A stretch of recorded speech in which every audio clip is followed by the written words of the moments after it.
C'est rapide, allez, on part.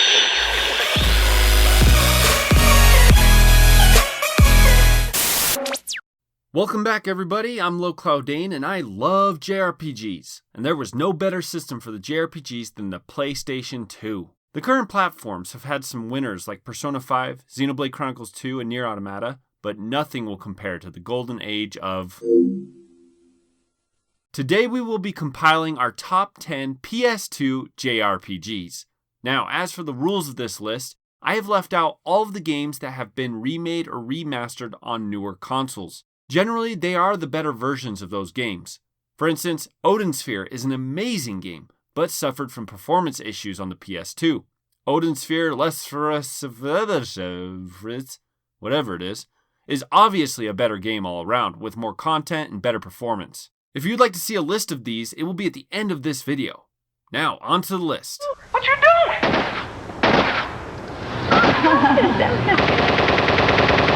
SOCOM 2, U.S. Navy SEALs, rated M for mature.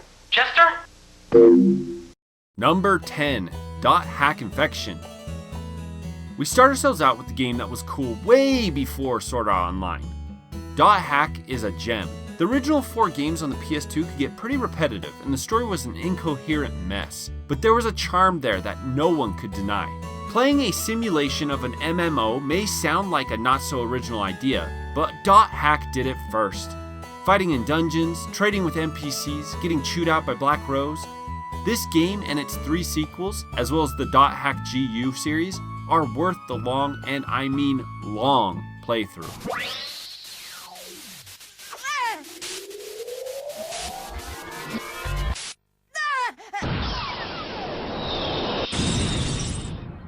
Number 9, Grandia III. Now, Grandia's story is cringy. I'll say that straight up. The main character travels with his mom. Yeah.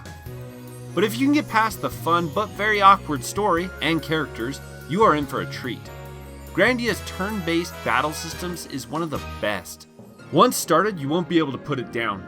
It lived up to the immense shadow of the 2 games that came before it. Sure, it had its flaws, but this game was a blast to play through. Number 8, Wild Arms 5. The Wild Arms series is a clever idea. Take the RPG fantasy tropes, but apply them to a steampunk western type world. It's like Trigun the RPG. Wild Arms 1, 2, and 3 developed this idea pretty well. Wild Arms 4 tried to step away and in the process may have stripped the series of its most identifying feature. Wild Arms 5 brought it back. This game is just charming. The characters are fun, and the world is a blast to explore. The grid-based battles have a nice twist on them, and the story is, well, it's a JRPG. Number 7, Star Ocean Till the End of Time. Star Ocean did what Wild Arms did just in space. In fact, this seemed to be the idea with JRPGs back in that day. Take what Final Fantasy and Dragon Quest made popular and put a twist on it.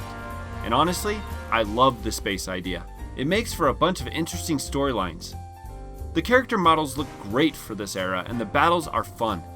Warning, this game has some crazy difficulty spikes early on, but if you can push through it, it is definitely worth a playthrough. Just don't play its sequel on PS4. Yuck. Number 6, Xenosaga. Xenogears on the original PlayStation gave an intricate adventure filled with philosophy and religious undertones. Its follow-up in the Xeno video game universe doesn't disappoint. This was going to be a sprawling 6-game series that ended up being cut to 3 games. But the first still stands out as an outstanding space adventure. And it introduced one of the most iconic JRPG characters, Cosmos, as well as sent us on a spacefaring, planet-hopping adventure. The battle system was pretty fun, though it could get a little confusing as well. But still immensely worth it. But let's not talk about its sequel. Those character models were disgusting. Number 5, Digital Devil Saga. The Shin Megami Tensei series is one chock full of masterpieces. Persona, Nocturne, Devil Summoner, all of which finally got notoriety on the PlayStation 2.